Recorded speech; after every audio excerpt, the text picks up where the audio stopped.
Fresh Morning. Fresh Morning. Sur les 104.5 Urban FM avec Jean-Paul. Jean-Paul, bonjour. Bonjour la fraîche. Comment va ce matin? Ça va très bien. Alors, l'actualité internationale est tournée vers quoi aujourd'hui? Alors, nous allons revenir sur un événement qui s'est déroulé le 22 mars dernier, mardi dernier, aux États-Unis, où une proposition de loi particulièrement ambitieuse avait été présentée par les démocrates. Il s'agit d'une loi appelée For the People Act. Alors, il faut savoir que les dernières élections présidentielles en novembre dernier, ont montré combien de fois, évidemment, le système électoral américain est complexe. Et parfois, les disparités entre les différents modes d'organisation de l'élection, différents modes de scrutin et les différentes lois de vote dans les États peuvent parfois rendre difficile la lisibilité même des résultats et donc de l'expression du vote populaire et rendre particulièrement fastidieux la désignation du président légitime des Américains. On l'a bien vu en novembre dernier, ce n'était pas la première fois. En 2016, on a vu à peu près le même problème. En 2000 surtout, lors de l'élection qui avait opposé le démocrate Al Gore et le républicain George W. Bush, on avait vu aussi ce problème-là. Il ne faut pas aussi se rappeler également que lors du deuxième mandat de Richard Nixon en 1974, il y avait en 1972, il y avait aussi ce problème-là parce qu'on avait du mal à départager les voix. Mais comment se fait-il que la première démocratie du monde, du moins c'est ce qu'elle affirme, ait autant de mal parfois à désigner ceux qui sont en charge de les représenter au sein de leurs institutions? Eh bien, ça vient justement du fait même de l'histoire des États-Unis. Pour bien comprendre le système électoral américain, il faut s'intéresser aux lois américaines. Alors, qu'est-ce qu'on reproche actuellement au système américain? C'est le fait que, selon les démocrates, certaines lois de vote dans certains États, notamment les États tenus par les républicains, font de l'espèce d'obstruction électorale, notamment envers les minorités. Les minorités, c'est qui? C'est principalement les Afro-Américains. Alors, ce sont des États comme le Texas, le New Hampshire ou la Floride qui, selon les démocrates, mettent en place des lois sur le plan des lois étatiques au sein de l'État qui rendent particulièrement difficile l'accès au droit de vote pour les Afro. Pourquoi? Parce que, par exemple, on a des lois en Floride où on dit qu'un Américain qui a été condamné, y compris pour une peine avec sursis, perd automatiquement ses droits de son droit de vote. Vous avez par exemple dans le New Hampshire où pour qu'un Afro-Américain ou pour qu'une personne, on dira, puisse se faire inscrire en tant que votant, il doit citer les noms des élus locaux de sa région. Vous avez par exemple des lois vous avez également par exemple dans le Texas où il y a systématiquement un redécoupage électoral et le redécoupage ne tient pas compte des minorités qui sont dans les États. Au contraire, il s'arrange notamment à mettre les lieux, à diminuer le nombre de bureaux de vote dans les zones où il y a des minorités parce qu'on sait que historiquement, ces minorités-là votent pour le Parti démocrate. Soit on met le bureau de vote à des kilomètres ou à des endroits qui sont totalement inaccessibles pour la plupart des votants parce pour s'y rendre, il faut qu'ils aient un véhicule parce que là-bas, il n'y a pas de ligne de bus ou bien il n'y a pas de ligne de train ou bien, tu vois, tout un certain nombre de restrictions qui limitent l'accès au droit de vote aux minorités. Ensuite, il y a aussi le problème de financement des élections. Il faut savoir que aux États-Unis, la loi sur le financement électoral impose que, évidemment, lorsque l'on a un don pour l'élection qui dépasse les $10 000, le parti ou le bénéficiaire, notamment lors des élections présidentielles, doivent automatiquement le déclarer. Or, lorsque le don vient de l'étranger, via une société écran, il y a certaines dispositions qui accordent une dérogation pour le candidat à devoir déclarer ces donations-là.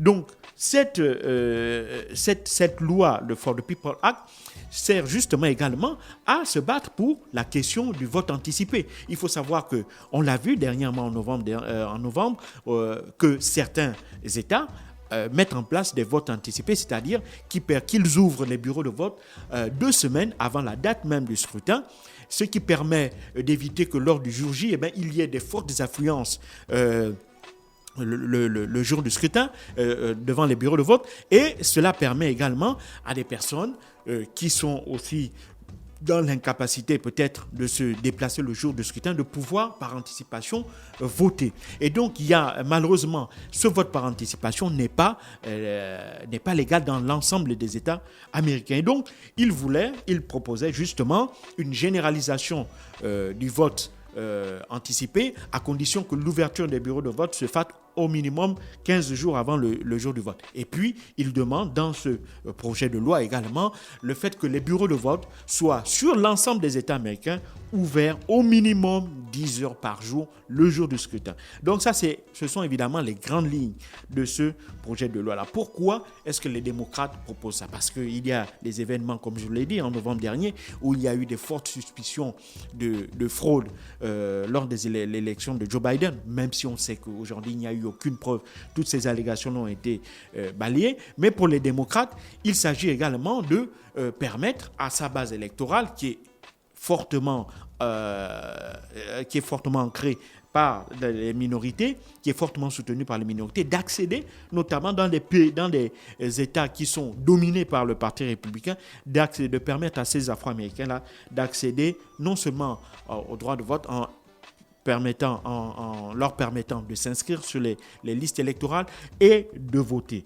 Et donc, tout ça, cette loi-là permet de lever ces restrictions-là. Pourquoi? Parce que dans ces États, majoritairement les États du Sud, il faut savoir que dans l'histoire des États-Unis, après la guerre de sécession de 1876, il y a eu le 13e amendement qui mettait fin à l'esclavage aux États-Unis et qui rendait les Afro-Américains totalement libres. Et c'est alors que les Américains, les États du Sud, vont donc trouver des superfuges juridiques tels qu'on appelle les lois Jim Crow. Ces lois Jim Crow-là vont justement mettre en place la ségrégation, c'est-à-dire que du fait de la couleur de la peau, on va mettre en place des systèmes de restriction en autorisant une espèce d'évolution séparée basée sur les races dans les États du Sud. Ce sera la période de la ségrégation. Et cela va durer jusqu'en 1965, date à laquelle le président Johnson va faire adopter le Voting Rights Act grâce au soutien évidemment du pasteur Martin Luther King. Mais ces Voting Rights Act qui rendait illégales toutes les procédures liées à la ségrégation va permettre, une fois de plus, aux juristes républicains de modifier encore le jeu dans les États en mettant en place des lois qui vont leur permettre toujours de limiter l'accès des Noirs au droit de vote, c'est-à-dire qu'on va jouer par exemple sur le fait qu'un Noir, dans certains États, les Noirs devraient apporter une attestation d'identification dans un pays où la quasi-totalité des gens n'ont pas de carte nationale d'identité. On va demander par exemple aux Noirs, lorsqu'ils voudraient s'inscrire sur les listes électorales, de prouver qu'ils sont bel et bien les résidents dans la zone où ils habitent. Donc s'ils sont locataires, ils n'ont pas accès au droit à la liste électorale. Parfois, on plaçait les bureaux, comme je l'ai dit, à des endroits qui sont totalement hors de portée pour ces populations afro-américaines. Donc elles n'avaient pas la possibilité de s'y rendre, soit pour s'y inscrire et encore moins pour voter. Et donc, tous ces ensembles de lois, sans oublier également, pour ce qui concerne le financement, le fait que, évidemment, les financements ne soient pas transparents ou rendus comme tels en ce qui concerne notamment les financements qui reviennent de l'étranger. Et donc, ces lois, cette loi appelée For the People Act, cherche non seulement à harmoniser l'ensemble des procédures en termes de droit de vote pour l'ensemble des États, puisque c'est une loi fédérale, et donc elle vise aussi également à rendre plus transparent le financement, notamment des partis politiques durant les élections, notamment l'élection présidentielle. Maintenant, qu'est-ce qu'il faudrait pour que cette loi passe? Il faudrait non seulement un vote des 2/3 au niveau de la Chambre des représentants, mais il faudrait aussi qu'au Sénat, il y ait au minimum 60 sénateurs qui votent. Or, pour le moment, on est à 50-50 au Sénat, avec évidemment la majorité qui tend vers les démocrates, puisque la 51e voix vient de la vice-présidente Kamala Harris. Et donc, c'est ce qui fait que les démocrates actuellement ont certes la majorité absolue, mais ils n'ont pas une majorité de vote qu'il permettrait à cette loi-là de passer, c'est-à-dire qu'il leur faudrait le soutien d'au moins 9 votes républicains. Et c'est là où le bas blesse, puisque le Parti républicain, notamment en tête desquels Mitch McConnell, le patron de la minorité des représentants, enfin le patron des républicains du Sénat, lui a fait savoir, et avait fait savoir déjà plusieurs jours avant, que évidemment cette loi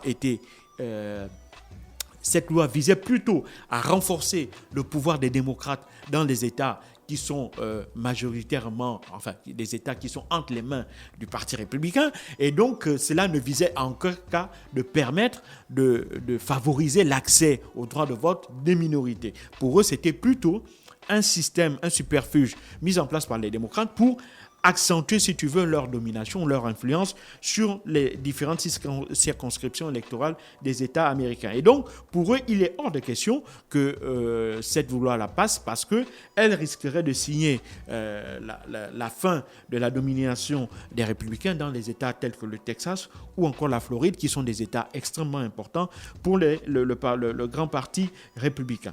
Et donc, tout ça fait que lorsque la loi est arrivée devant le Sénat, elle a été adoptée la semaine dernière par la Chambre des représentants à une très forte majorité. Le Parti démocrate a une majorité écrasante au niveau de la Chambre des républicains. Donc là-bas, ça n'a eu aucun problème pour être adopté, sauf que maintenant, le bas blesse au niveau du Sénat.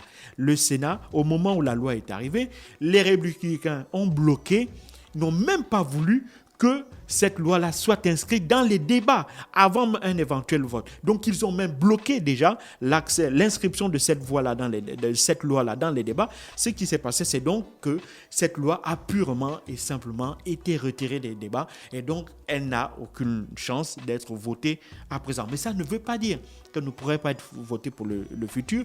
Il reste maintenant à Joe Biden de trouver les voies et moyens pour essayer de convaincre 9 républicains au minimum pour voter cette loi-là. Et on le sait, ça va être long, ça va être fastidieux, mais c'est une opération très difficile, mais pas impossible. Et la survie, non seulement, la capacité de Joe Biden à être un véritable négociateur reste à démontrer s'il veut véritablement permettre que cette loi-là, qui serait emblématique de son mandat, puisse être adoptée par le Sénat américain. Merci Jean-Paul qui revenait donc sur l'actualité internationale. Ce matin, on était du côté des États-Unis. Vous êtes sur les 104.5 Urban FM, la station urbaine, et vous écoutez le Da Fresh Morning.